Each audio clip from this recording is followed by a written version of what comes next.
최근 윤석열 정부의 국민연금 개혁안 초안이 공개됐습니다. 참 어려운 주제입니다. 여러 가지 문제들이 얽혀 있는 문제이기도 하고요. 오늘 주요 쟁점 사항 짚어보고 앞으로 어떤 문제에 대해서 우리가 준비를 해야 될지 논의해 보겠습니다. 자, 이야기를 위해서 전용복 경성대 국제무역통상학과 교수님 모셨습니다. 어서 오십시오. 네, 안녕하십니까. 네. 교수님 참 어려운 문제입니다. 이게 입장에 따라서 그다음에 미래 세대를 어떤 방향으로 우리가 지금 세대가 준비를 하는 것을 도와줄 수 있을지에 대해서도 의견이 갈리는 문제고요. 추계에 대해서도 이른바 쉽게 동의가 될 수 있다고 생각할 수 있는 경제적인 분석에 대해서도 굉장히 입장이 다른 것 같습니다. 그래서 이게 항상 연금 개혁은 해야 된다 이렇게 시작은 하지만 끝에는 궁극적인 어떤 개혁안이 도출되기가 쉽지 않은 것 같은데요. 정부 자문기구지요. 국민연금 재정계산위원회 지난 1일 연금 개편안 내놓았는데 내놓고 나면 항상 논란이 그다음에 또 벌어집니다. 그래서 어떤 문제들이 있는지 교수님 모시고 여러 얘기 한번 나눠보겠습니다. 핵심 내용, 이번 개편의 가장 핵심 내용은 뭐라고 생각하시는가요? 예, 일단 이게 재정계산위원회가 뭐고 이걸 왜 하는지 제도적인 배경을 약간 설명을 드리고 이해를 해야 이해가 될 것 같아서 그것도 잠깐 말씀드리겠습니다. 1998년도부터 법률이 개정이 돼서 5년마다 이런 위원회를 만들어서 앞으로 연금 재정 상황이 어떻게 될 건지 만약에 문제가 있다고 판단되면은 어떻게 변화를 시켜야 될지 이런 내용을 담은 보고서를 5년마다 작성하도록 되어 있습니다. 네. 그게 올해가 또 5년째가 돼서 5번째 5년째가 되는 그런 해이고요. 그래서 재정계산위원회라는 것을 꾸려서 여기에서 점검을 한 결과 장기적으로 재정이 불안정하니 이런 방식으로 고치는 것을 제안합니다 해서 그 보고서를 국회에 제출을 하도록 되어 있습니다. 그러면은 뭐 국회는 이제 국민의 대표에서 의사결정 기구 아니겠습니까? 네. 거기에서 일부 수용할 수도 있고 수용하지 않을 수도 있고 그런 건데요. 어쨌든 간에 이번 5차 재정계산위원회가 제안한 내용은 크게 3가지 개혁안을 놨습니다. 전반적으로 기존은 재정이 부족하니 재정을 좀 안정화시키는 방안들을 찾아보자라는 게 전반적인 기조고요. 그것을 위해서 첫 번째는 보험료를 좀 더 많이 내자. 그래서 현재 9%인데요. 소득의 9%인데 그걸 12%, 15%, 18%까지 늘릴 수 있는 안을 제시를 했습니다. 그다음에 두 번째는 연금 개시 연령, 연금 수급 개시 연령을 최대 68세까지, 현재는 65세지 않습니까? 그래서 3년 더 늦추는 방안을 한번 고려해보자라는 게 있고요. 그다음에 세 번째는 현재 그 기금이 약 950조 이상 쌓여 있는데 앞으로 더 늘어날 전망입니다. 이 기금을 잘 투자를 해서 수익을 한번 더 내보자. 뭐 이런 3가지 방안이 제시되어 있고 이 3가지를 조합을 하겠죠. 그러면 경우의 수는 되게 많이 생길 수 있겠죠. 지금 교수님 말씀 주신 핵심적인 어떤 변화사항 3가지를 종합하자면 맨 마지막은 뭐 어떤 방향이든 모든 분들이 동의할 수 있는 얘기죠. 즉 우리 국민연금을 잘 운용해서 최대한 수익을 내는 방향을 모색해야 한다. 여기 동의 안 하실 분은 아무도 없을 것 같은데 나머지 앞에 말씀하신 큰 변화 2가지 역시 간단히 요약하자면 더 많이 내고 연금 받는 시기는 더 늦게 받자. 그래서 이렇게 얘기를 하면 흔히 대전제 왜 이렇게 해야 하는가라는 얘기 하나가 고갈된다. 지금 방식으로 진행을 하게 되면 연금이 결국은 고갈이 되고 고갈이 되면 미래 세대가 피해를 받게 되고 미래 세대한테 부담을 주게 된다는 얘기인데 자꾸 굉장히 공포스럽지 않습니까? 마지막 하나 믿고 있는 대부분의 사람들이 믿고 있는 노후 대책 중에 가장 중요한 대책이 국민연금이라고 보통 되어 있는데 미래의 국민연금이 고갈된다는 건 굉장히 공포스럽고 충격적인 얘기고 미래 세대란 말을 자꾸 합니다. 미래 세대 막연한데요. 그 연금이 고갈돼서 못 받을 가능성이 있는 미래 세대 대략 뭐 지금 몇 년생 정도부터인지 그다음에 미래 세대가 연금 고갈되면 못 받는다고 하는데 정말 연금 고갈되면 기금이 고갈되면 국민연금 못 받는 상황인가요? 이 두 가지 질문 한번 드려보고 싶습니다. 예, 기금이 고갈된다라고 예측을 하고 있습니다. 이건 뭐 이번에만 그렇게 예측을 한 게 아니고요. 과거에서도 계속 기금이 고갈될 것이다라는 예측은 있어 왔습니다. 이번에 구체적으로 추계한 것을 보면은 2055년경이 되면은 기금이 고갈될 것이다라고 예측을 하고 있고요. 2025년이면은 현재 1990년생이 연금을 받기 시작한 65세 나이가 되는 해인 거죠. 그렇기 때문에 1990년생부터 기금 못 받을 수 있다라는 말이 떠돌고 있는데 이건 사실은 전혀 사실이 아닙니다. 기금 고갈과 그 지급 불과는 전혀 다른 문제입니다. 네. 그래서 설사 기금이 고갈되더라도 저는 그 연금을 못 받는 일은 없을 것이라고 믿고 있고요.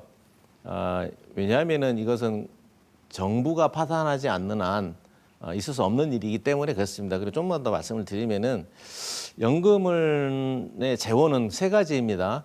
첫 번째로는 가입자들이 내는 보험료가 있고요. 두 번째로는 기금과 거기로부터 나오는 수익이 있고요. 그다음에 세 번째로는 정부 재정이 있습니다. 그런데 이 두 번째 기금이 고갈된다는 것은 쌓아놓은 기금이 없어진다는 얘기가 되겠죠. 그러면 이제 남는 것은 수입료, 보험료 당시에 그러니까 2055년도에 젊은 층이 내는 보험 수입료로만 당시에 노인 인구들한테 연금을 지급해야 되는데 그러면 부담이 커진다는 얘기죠. 근데 또 다른 측면에서 얘기를 하면은 이따 좀 더 자세히 말씀을 드리겠지만 그 정부 재정 투입은 고려하고 있지 않는 거죠. 그런데 그 2055년경이 됐을 때 인구 구조를 고려하면은 과연 그런 방향으로 가는 것이 맞는 건가? 다시 말해서 연금 가입자들한테만 걷는 보험료로만 연금을 지급해야 된다는 원칙이라는 것이 만약 진짜로 이 사회 변화에 합당한 것인지 한번 재고할 필요가 있다는 거죠. 네. 크게 교수님 방금 말씀 주셨지만 크게 두 가지 연금 개혁을 두고 입장이 좀 나뉘는 것 같습니다. 전문가들 사이에서도. 네네. 우리가 제일 많이 듣는 얘기는 재정이 고갈되지 않도록 말씀하신 기금 재정이 고갈되지 않도록 안정화해야 한다. 재정 안정화가 가장 다수의 소리인 것 같고요. 그것도 중요하지만 연금을 받았는데 이게 연금인지 요즘 많이들 말씀하시는 것처럼 연금인지 이게 용돈인지 이게 가장 기본적인 생활비가 되는데 그런 기능은 하지 못하고 연금의 보장성 기능이 약하기 때문에 무엇보다 중요한 것은 연금의 이른바 보장성이 확대된다는 두 입장으로 나뉘고 있는 것 같습니다. 네. 교수님은 어느 쪽이시고 왜 이런 두 입장의 주장들이 나오고 있는지요? 네, 왜 이런 그 갈등 또는 이제 논쟁이 벌어지고 있는지 배경을 이해하는 것이 그 전제를 이해하는 것이 우선일 것 같습니다. 보장성 강화와 그다음에 기금 안정성 요 두 가지 사이에 논쟁이 벌어지고 있는데 마치 두 가지가 상충 관계인 것처럼 이렇게 이야기가 되고 있죠. 그런데 이 근본적인 이유는 첫 번째 인구 고령화입니다. 그러니까 저출산 그다음에 노인 인구 수의 증가 그렇기 때문에 인구 구조가 변하니까 당연히 생길 수 있는 말이고 이것의 두 번째 의미는 뭐냐면은 점점 더 보험료를 내는 젊은 층의 수는 줄어들고 연금을 수령해 가는 노인층의 수는 늘어난다는 뜻이거든요. 그렇기 때문에 기금도 고갈이 되고 그다음에 그렇게 되면 나중에 미래 세대가 돈을 더 많이 내야 되는 거 아니냐 이런 걱정도 생기게 되는 거죠. 그런데 이 모든 문제의 근본적인 원인은 또는 전제는 뭐냐면은 국민연금은 보험료 수입으로만 충당이 돼야 된다라는 전제에서 보기 때문에 그런 것 같습니다. 그래서 아까도 말씀드렸듯이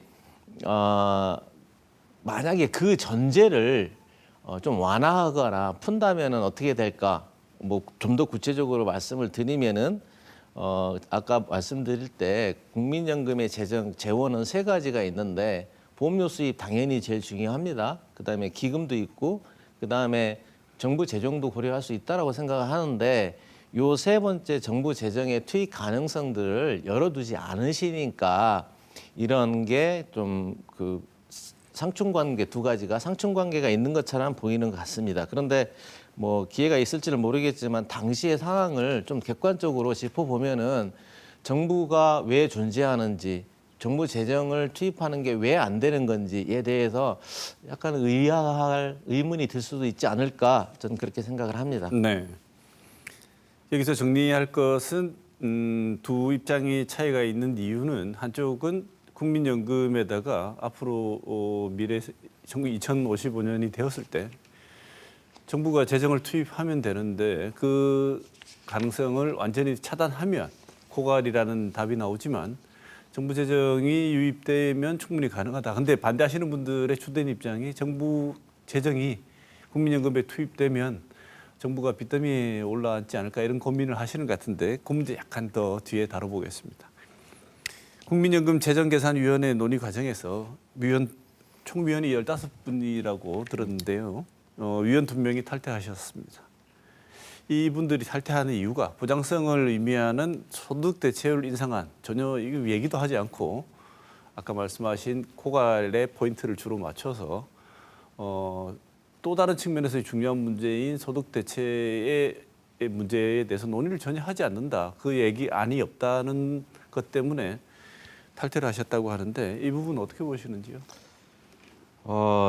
국민의 한 사람으로서 많이 안타깝고요. 많은 분들이 우려를 하시는 걸로 알고 있습니다. 근데 저는 위원으로서 직접 참여하지는 않았지만 언론 보도를 통해 확인된 바에 따르면은 입장 차이를 다루는 방식에서 갈등이 심하지 않았나 봅니다. 뭐 말씀대로 입장 차이는 뭐냐면은 다수의 위원들은 재정 안정성을 강화하는 방안을 강조하셨고 보장성 강화하시는 탈퇴하신 두 분, 요분은 보장성 강화 안도 반드시 삽입해야 된다라고 주장을 하셨는데 그래서 두 안이 모두가 다 보고서에 포함되도록 한 대까지는 합의가 됐는데 문제는 이 보장성 강화 안들에 대해서는 다수안이라고 이름을 붙이고 그다음에 보장성 강화 안에 대해서는 소수안이라고 이름을 붙이자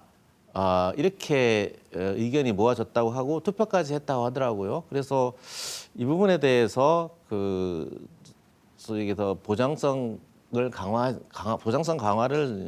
강조하신 분들이 소수안 붙이기를 이름을 딱지를 붙이는 것이 이게 정당하냐라는 문제 제기를 하셨고 그것이 관철이 안 되면서 그럴 거면은 차라리 우리가 사퇴를 할 거고 우리가 작성한 그 보장성 강화 안 내용까지도 빼달라라고 요청을 하셨다고 하더라고요. 그래서 결국은 이제 뭐 일각에서는 반쪽짜리 보고서다라는 그 말까지 나오고 있는 상황입니다. 그래서 어쨌든 간에 합의가 안 된 것은 굉장히 그 첨예한 쟁점이 있는 거고 그 사이에서 뭐랄까 그 안타까운 결과가 나타난 것이 됩니다. 제 개인적으로는 이게 그 위원들 사이에 투표를 하고 다수 소수라고 이름을 붙일 것인가에 대한 의문이 좀 있긴 있습니다. 왜냐하면은 이 보고서라는 것은 국민께 제안을 하고 국민들께서 합리적인 선택을 할 수 있도록 정보를 제공하는 차원인 건데 그러면은 이 위원들이 국민의 대표성을 가져야 되지 않겠습니까? 그런데 과연 그분들이 국민 대표성을 가지고 있는 건지 하는 점에 있어서는 좀 의문이 있는 것은 사실입니다. 네.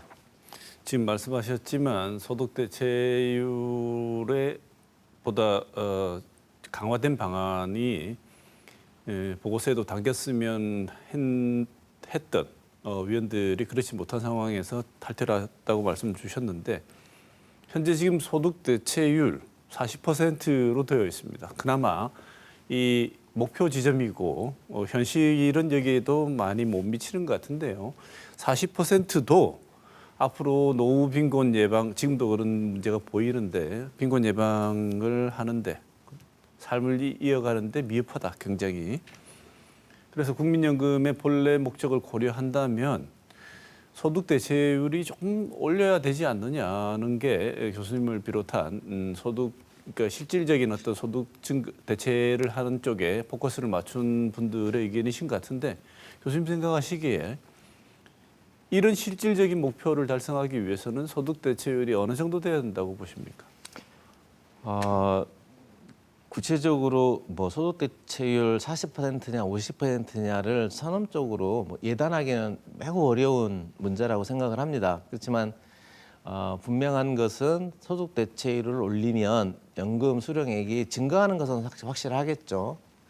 그렇지만 우리가 원칙 정도는 정할 수 있지 않을까라는 생각이 듭니다. 첫 번째는 좀 더 많이 국민연금의 역할을 노후소득 보장에서 역할을 강화해야 된다는 것은 분명한 것 같습니다. 왜냐하면 잘 아시겠지만 우리나라 노인 빈곤율이 40% 이상을 차지하고 있고 이것은 세계적으로 유례가 없는 아주 비참한 현실인 거 맞고요.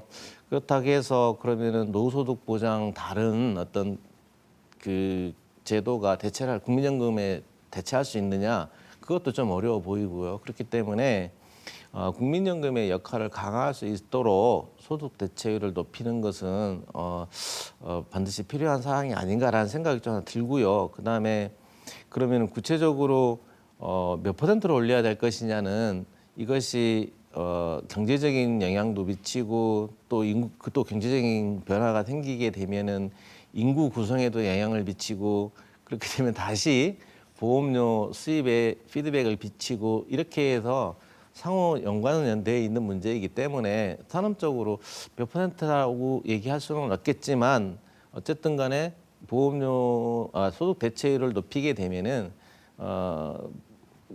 그 연금 수령액이 증가하게 되고, 또 그래서 보장성이 강화되는 건 확실하니 해야 된다. 그리고 아울러서 그 역할을 국민연금이 중심축이 돼야 된다라는 생각을 가지고 있습니다. 네. 어쨌든 특정하게 몇 퍼센트라고 딱 집어서 말은 못하지만 소득 대체율을 올려서 보장성을 강화하는 방향으로 나아가야 된다는 것은 지금 현재 상황이나 미래를 생각할 때도 불가피한 상황이다, 이렇게 생각하시는 것 같은데. 네, 한번 참고로 드리고 싶은 말씀이 지금 아까 사퇴하신 위원 두 분께서 대안 보고서를 작성하고 계신다고 그럽니다. 그러니까 기존에 그 위원으로 활동을 하셨다라면 그쪽에 포함됐어야 할 내용과 추가해서 뭐 다른 이제 투자 방안, 대안적인 기금 운영 방향 등에 대해서 논의를 하시고 계신다고 그러는데, 그분들은 소득 대체율 50%로 인상을 제안하고 계십니다. 네, 잠정적으로 50% 정도로 인상하는 것이 바람직해 보인다고 사퇴를 하신 두 분이 만약에 포함되었으면 보고서에 그렇게 나왔을 것이라고 말씀하셨는데, 이번에 개혁안에 나왔던 아까 정리해 주신 세 가지 포인트를 각각 한번 자세히 한번 그렇게 될지 한번 짚어보겠습니다. 첫 번째 말씀하신 것처럼 소득 12%, 15%, 18%로 일단 내는 돈, 보험료율을 조정해야 한다. 그래야지 들어오는 돈이 많으니까 고갈이 안 될 것 같다는 안이 있습니다. 그리고 제 안에 배경에는 항상 미래의 세대가 노인을 부양하는데 부담을 덜어주기 위해서라는 말이 있는데, 교수님 보시기에 보험료율을 올리면 미래 세대의 어깨가 좀 가벼워질까요? 저는 좀 그렇지 않다고 생각합니다. 그러니까 보험료를 높여야 된다, 또는 현 세대가 좀 더 큰 책임을 져야 된다, 이런 말씀들을 하시는데 뭐 그 말씀을 다른 말로 직접적으로 표현하면 미래 세대와 현 세대 사이의 어떤 갈등 관계 또는 서로 역할을 분담해야 되는 그런 그러니까 관계를 설정하시는데요. 그래서 미래 세대와 현대 세대 사이에 부담 문제로 보시는데, 제가 보기에는 그게 아니고 미래 세대와 현대 세대가 그렇게 상충 관계에 있는 게 아니고 사회 전체가 문제를 분담하는 것인지 아니면은 보험에 가입되어 있는 뭐 수급자든지 보험료 납입자든지 그 보험 가입자들만의 문제인 건지가 핵심이라고 생각을 합니다. 국민연금의 재원은 세 가지가 있습니다. 가입자들이 내는 보험료가 있고, 그 다음에 기금에서 나온 기금이 있을 수 있고, 그 다음에 정부 재정이 있는데 인구 구조상 첫 번째, 두 번째는 어쩔 수 없이 어려워진다. 상황이 그건 인정해야 된다. 그러면 이제 세 번째 생각할 수 있는 것이 정부 재원 아니겠는가. 그런데 구체적으로 얼마가 필요하냐고 보면은 GDP의 2, 3% 정도만 일반 재원으로 충당한다면은 아무 문제가 없는 거다. 저는 그렇게 생각합니다. 네. 교수님 지금 하신 말씀들, 이 통계 수치들 쭉 말씀하시면서 이렇게 근거들을 제시해 주셨는데 그 말씀 듣는 중에 제가 그냥 심플하게, 그러니까 간단하게 그나마 직관적으로 정리를 한다면 국민연금의 기금과 이 고갈 이 문제를 가입자하고 수급자라는 보험료 일반 체계로 보지 마라. 이거는 국가가 국민에게 해줄 수 있는, 나중에 그 시기가 되면 거의 90% 노인 나이에 되는 사람들은 다 관계되는 문제이기 때문에 국가가 일반적으로 하는 복지 정책의 일환으로 국민연금을 봐야지. 그래서 재정 투입이라는 거의 문제에 대해서도 좀 더 유연하게 생각을 해야 되지. 사적인 보험처럼 보험 내는 사람과 보험 수급하는 그 규정 속에서만 파악해서는 안 되는 문제가 아니냐. 그렇게 관점을 전환했을 때 여러 가지 문제가 풀릴 수 있다. 이렇게 정리를 해볼 수도 있을 것 같은데요. 예, 정확하십니다. 그래서 제가 정확히 드리고 싶은 얘기가 그겁니다. 지금 세간에 퍼져 있는 담론 대부분은 현재 세대와 미래 세대가 마치 갈등하는 것처럼 서로 책임을 떠넘기고 있는 것처럼 이렇게 몰아가는데, 그렇게 되는 이유는 사실은 사회 전체가 분담하느냐 아니면은 가입자들만 분담하느냐의 문제인 거라는 얘기인 거고요. 그렇게 가입자들이 알아서 해결을 하라, 스스로 해결하도록 둔다면은 그게 민간 보험과 뭐가 다를 것이 있는가? 공적 연금으로서의 역할과 기능은 어디에 있는 건가 의문이 들지 않을 수 없다는 거죠. 네. 그리고 요거는 짧게 한번 짚어보죠. 세 번째, 기금 운용 수익 잘해서 네. 운용 수익 많이 내는 거 좋은 재정을 좀 안정화시키고 네. 하는데 좋은 방법이다. 기금을 잘 운용해서 네. 수익을 많이 내라. 네. 많이 내고 싶지요. 이게 그렇죠. 참 쉽지가 않은 얘기지 않겠습니까? 네. 뭐 운용 당사자인들 뭐 내기 싫어서 안 내는 건 아닐 것 같은데 네. 이런 권고 앞으로 보험 기금을 운용해서 나는 수익의 확대 전망 어떻게 보십니까? 이번에 보고서에도 주요 부분으로 이렇게 제시되어 있는데요. 뭐 0.5%포인트 수익률을 0.5%포인트 또는 1%포인트 이 정도 올릴 것을 예상을 하고 있는데요. 뭐 제안을 하고 있는데, 사실 금융 투자라는 것이 그렇게 예측한 대로 흘러가는 게 아닌 거고, 그래서 그렇게 수익률을 높이거나 좀 다른 말로 하면 좀 욕심을 내게 되면은 리스크도 져야 되는데, 그 리스크가 꼭, 그러니까 리스크 진다고 해서 보험료 수익률이 반드시 올라가는 것도 아닌 거고, 그래서 그런 방식으로 생각할 필요가 있는가라는 생각이 있고요. 두 번째로는 실효성인데 보고서에 나와 있는 것처럼 설사 0.5%포인트, 1%포인트 높인다 한들 기금이 소진되는 시점을 뭐 맥시멈 5년, 3년밖에 늘리지 못합니다. 그래서 위험은 많이 지는데 실효성이 있는 건가는 의문이 들고요.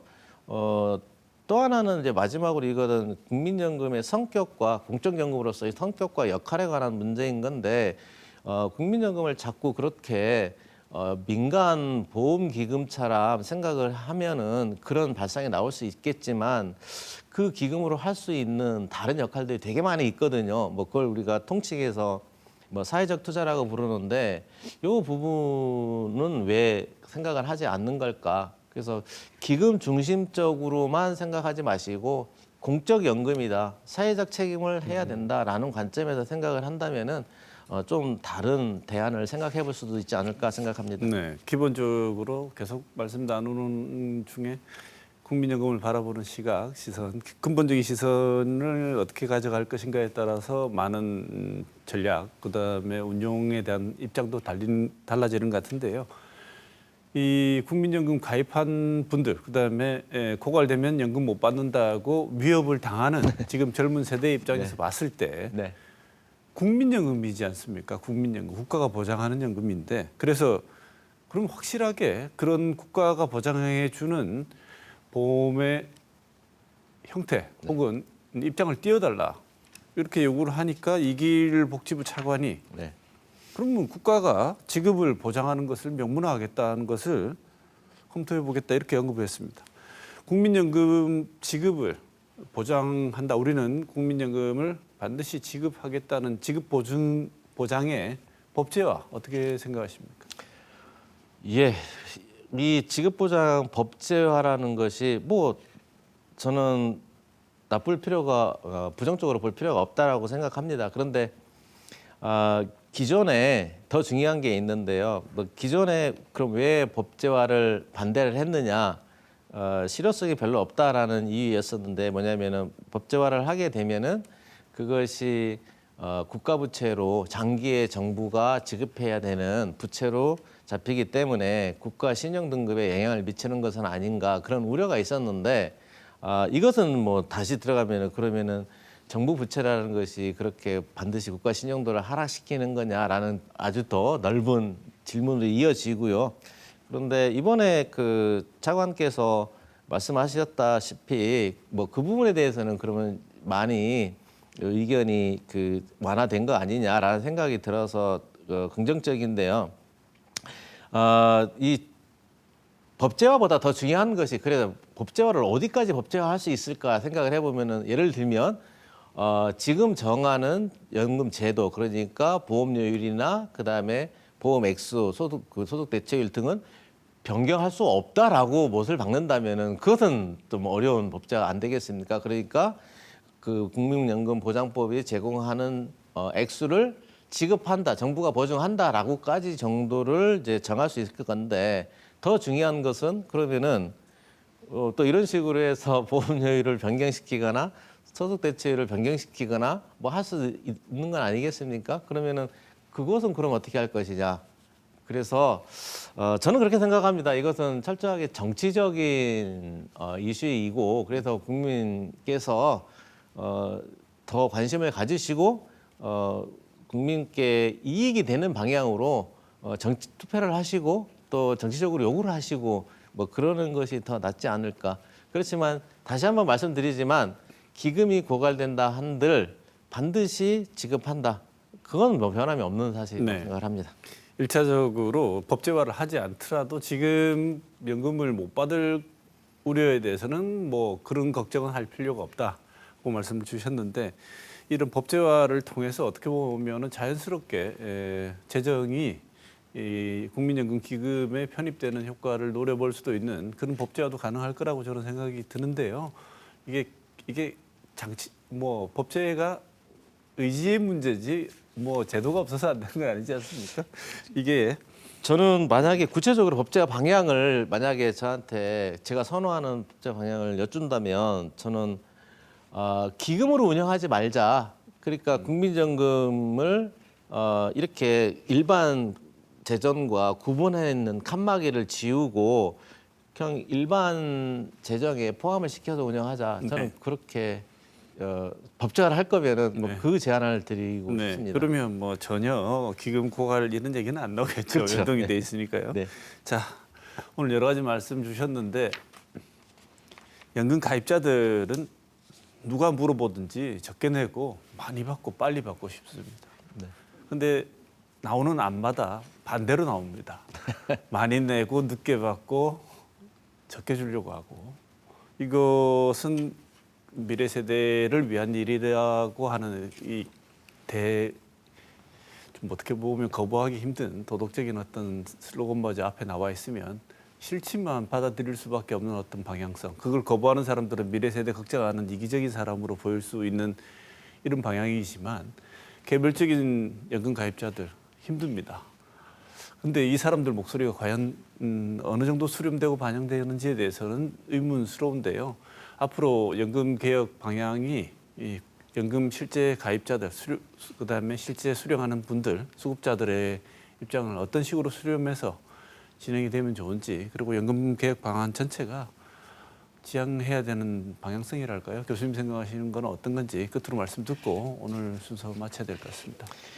예, 당사자는 정부도 아니고 그다음에 위원들은 절대 아니고요. 또는 저도 아니고요. 당사자는 국민들이라고 생각합니다. 그래서 국민들께서 개혁을 주도하셔야 된다고 생각을 합니다. 그래서 어차피 아까 말씀드린 것처럼 이 국민연금 개혁이라는 것도 보험 계리약이 아닙니다. 뭐 보험 수리약처럼 뭐 얼마를 내면 얼마를 더 받고 이런 문제가 절대 아니기 때문에 이건 정치적인 과정이 될 수밖에 없고요. 그래서 정부한테 국민께서 요구를 하셔야 됩니다. 그런데 요구하시되 한 가지를 좀 꼭 염두에 두셨으면 좋겠습니다. 지금은 계속 뭐 현대 세대냐 미래 세대냐 누가 부담을 하느냐에 초점이 맞춰져 있는데 그게 아니고 국민연금 가입자들만 책임을 져야 되는 거냐 아니면 사회 전체가 책임을 져야 되는 거냐로 질문을 좀 바꿔서 생각하시기를 부탁드리고요. 결국은 뭐 투표 잘하시라고 저는 말씀을 드리고 싶습니다. 고맙습니다. 네. 참 풀기 어려운 실타래입니다. 국민연금 개혁. 오늘 토크와이드 전용복 경성대 국제무역통상학과 교수님 모시고 좋은 말씀 많이 들었습니다. 고맙습니다. 고맙습니다.